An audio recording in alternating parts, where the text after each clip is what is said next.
의원님 질의해 주십시오. 네, 원희룡 장관님. 국토부가 지난주에 강상면 종점안에 대해서 경제성 분석값을 발표했는데 이거 공개되기 전에 장관님이 보고받고 설명 다 들으셨죠? 예, 개략적인 보고를 받았습니다. 네. 발표된 내용의 요지가 종점 변경을 하면 교통량이 하루에 6,000대가 늘어난다. 그래서 이 변경 노선이 600억 원 정도 돈이 더 들어가는데도 불구하고 BC값은 원안보다 0.1이 앞선다. 그래서 고로 종점 변경 노선이 경제적으로 더 우월하다. 이거 맞죠? 예, 저는 그 결론을 보고를 받은 거고요. 네. 만약에 상세한 내용에 대한 그 설명이 필요하다면 그것을 작업을 진행했던 우리 담당자들이 다 나와 있기 때문에 답변하도록 하겠습니다. 이 분석과 결론에 동의하십니까? 그렇습니다. 네. 설명을 들으면서 어쨌든 수긍이 되신 거죠. 고개가 끄덕여지시고. 근데 제가 질문을 좀 드려보고 싶은 게 이게 6,000대가 늘어나는 거잖아요. 6,000대.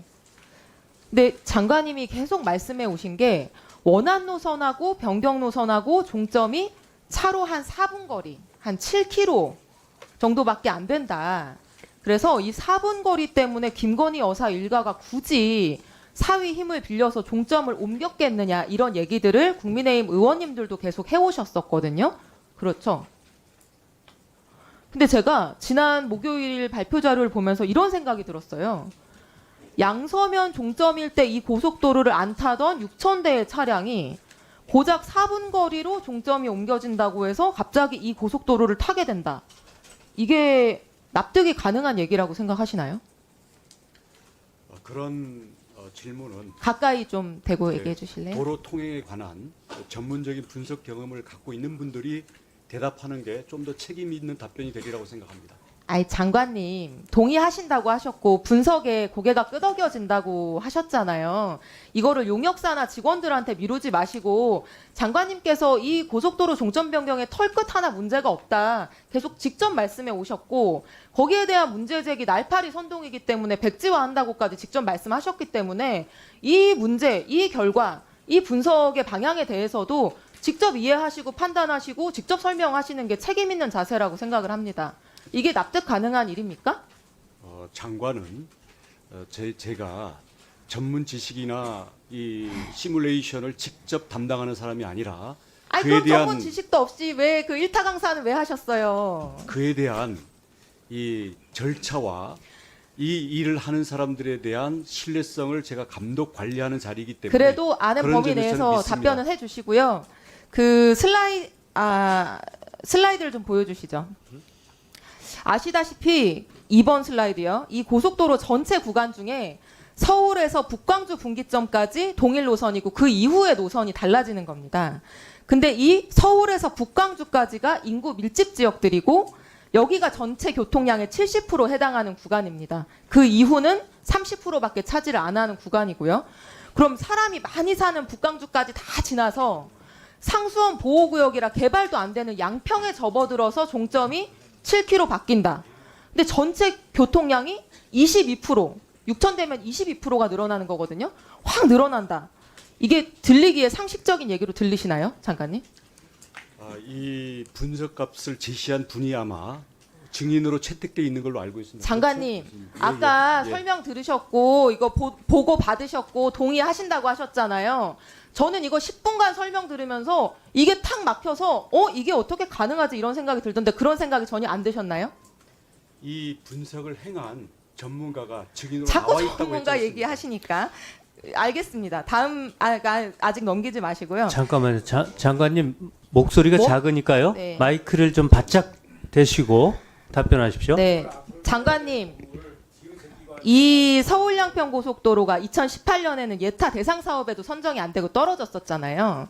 근데 그 이후에 3기 신도시 공급 계획이 발표되면서 3개월 만에 예타 대상 사업으로 전격적으로 이제 포함이 되게 되거든요. 그러니까 이게 3기 신도시 없는 상태에서 BC가 0.67밖에 안 됐는데 그 이후에 인구 25만 명의 이제 하남 교산하고 남양주 왕숙 이게 이제 발표되면서 BC가 0.82로 뛴 거예요. 그래서 말하자면 이 3기 신도시 때문에 이 고속도로는 추진될 수 있었다. 이렇게 말해도 과언이 아니거든요. 근데 이 인구 25만 명의 3기 신도시 추진으로 교통량이 얼마 정도 증가됐는지 혹시 알고 계신가요? 제가 거듭 말씀드리지만 전문가한테 물어봐야 되나요? 전문가일 뿐만 아니라 이 작업을 실제 수행했던 사람이 있는데 네, 제가 그 작업 말씀드릴게요. 실무자가 아닌 장관이 구체적인 수치와 네, 그에 대한 알겠습니다. 그 시간이 논리를 없어서 다 얘기하라는 네. 것은 좀 슬라이드 적절치 않은 것 보여주세요. 같습니다. 예. 1000대예요, 고작. 이게 KDI 예타 보고서에 있는 분석 결과인데요. 이 고속도로 사업 결정적으로 가능하게 한 3기 신도시 사업 배후 인구 25만 명. 이게 유발하는 이 고속도로 이용 수요가 고작 하루에 1000대입니다. 근데 양평군에서 종점을 양서면이 아니라 강상면으로 바꾸면 그 6배인 6000대가 늘어난다. 이 양평에 무슨 3기 신도시 생깁니까? 근데 이런 의문이 생기셔야 정상인 거예요, 국토부 장관님. 아, 양평군 전체 인구 얼마인지 아세요? 12만 정도로 12만이에요. 네. 밑에 여주까지 합쳐도 여주 11만이거든요. 3기 신도시 25만 명이 1000대예요, 1000대. 아, 저같이 평범한 사람도 이게 보면 이상한데 장관님 같이 특출난 분이 이거를 발견 못 하셨다는 게 이해가 잘 안 되고요. 다음으로. 아니야, 아직 슬라이드는 안 주셔도 되는데 그 예타 안에 서울 송파구 직접 연결되는 이제 안이었고요. 이제 국토부랑 용역사는 이제 서울시 직결하지 않는다고 했는데 저는 뭐 직결이 좋냐 안 좋냐 이 얘기는 오늘 하고 싶지 않고 송파구랑 직접 연결돼서 강남 3구의 수요를 흡수했을 때의 교통량이 얼마가 늘어나느냐 이번에 국토부가 제시한 자료에 있거든요. 지난주에 받은 이게 슬라이드 보여주시면 4000대예요. 종점을 어디로 잡든 똑같습니다. 서울시 송파구 도로에 직접 물렸을 때 이용하는 차량이 4000대가 늘어나요. 송파구 인구가 65만입니다. 강남 3구 160만 명이고요. 근데 4000대. 양평군 12만 명인데 6000대가 늘어났는데 작성한 사람이 이따 나오니까요. 충분히 물어보십시오. 예. 예. 잠깐만. 예. 알겠습니다.